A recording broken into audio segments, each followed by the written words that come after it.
All right, ladies and gentlemen, welcome back to the 43rd Ryder Cup here at Whistling Straits. We're with Jordan Spieth. Thank you, sir, for coming and spending some time with us. Welcome to your fourth career Ryder Cup.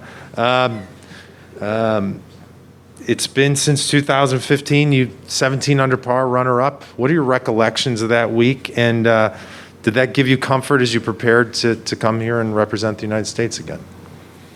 You know, I was riding a nice momentum wave at that point in time, and everything was going right. I remember, this 18th green is pretty special to me. I remember holding a bunker shot, maybe my 9th hole Friday, foot kind of outside the bunker, like a tough little shot, and then on the 72nd hole, that was, I didn't accomplish what I set out to that day. It was difficult starting behind in the way Jason played, but I became world number one on that green, so that was a lifelong dream of mine. So a very special, place that I'll always remember that moment. I wasn't fully aware of it at the time. I'm pretty sure that it was going to happen, and then I was told, I think, and it was right over there, wherever the interview station was, that was the case. So I love the golf course, the setup of it. It's beautiful. It's on the lake, but you got to control the ball in the wind. You've got to hit kind of different shots off tees. And then if you position the ball well, you have these green complexes that are kind of, there's not a ton of slope, but they're subtle, so you can actually feed the ball into hole locations. It should be a really exciting match play course because you can get into trouble, but you can also birdie just about every single hole with the right shot. So it's tough and fair, and then if we see it in some colder, windier conditions, it could be, a unique test as well. So excited to be back here. I've said it before, if it were held last year, I'm not sure if I, would have been on that team, and so I felt like I lucked out a little bit in that situation, but been pretty aware that I was going to be here for the last month or so. Felt pretty good after the Open Championship of my chances, and that was a huge goal of mine for this season, and a lofty one starting the year out. So just excited to get back out and experience the Ryder Cup again. All right, let's hit the floor here. Start with Doug, number 20. Jordan, you and Patrick have been the most frequent partnership in a Ryder Cup. I don't know if you're aware of that or not, but does that surprise you?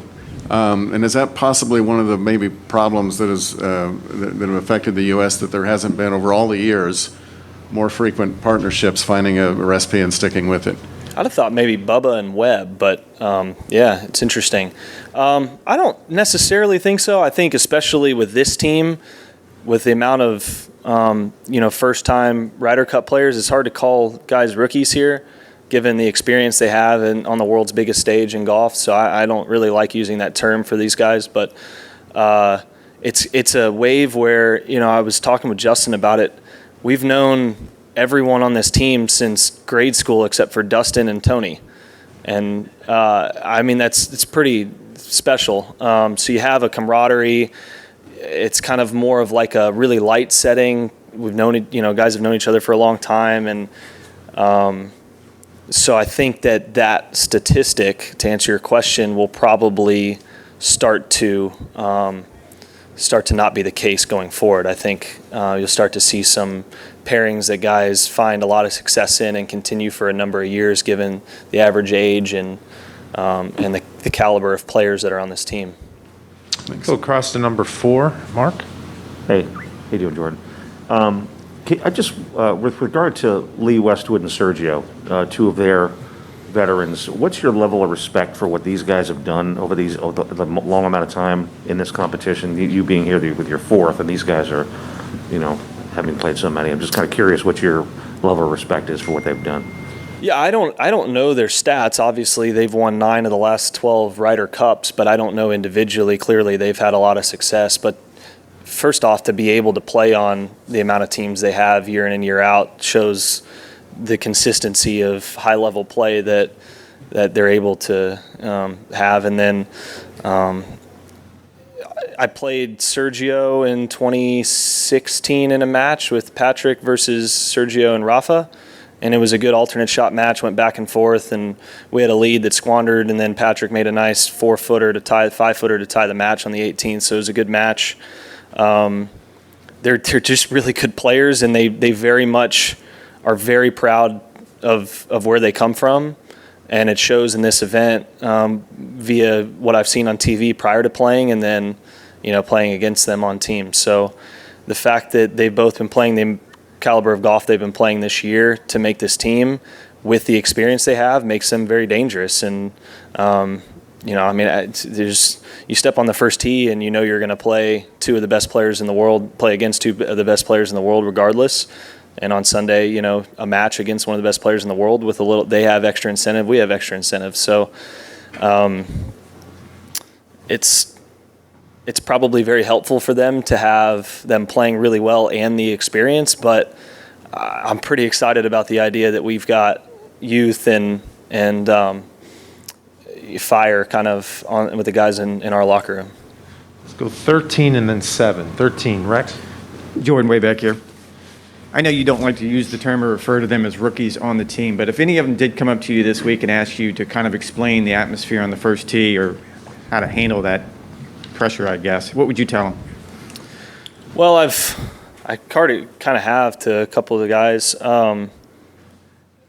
and I've asked some of the assistants and even some of the other players just so that I was kind of on the same page. But I asked them kind of what it feels like in the middle of a match, to them. What do you compare it to? And most everybody has said it feels like you're in contention in a big tournament or a major championship, each match. And so what I would say is, one, it's more of the adrenaline rush than the nerves. Like, it's more of an exciting version of that than it is a nervy version of that.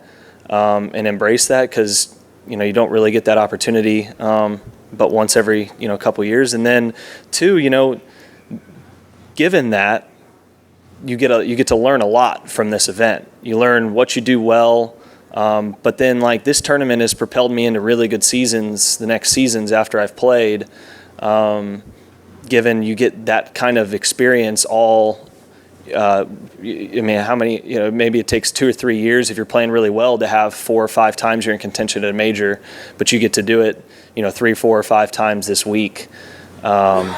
So embrace that, and again, it's more of an adrenaline rush than it is a nervy feeling, but that's what it's compared to, in my opinion.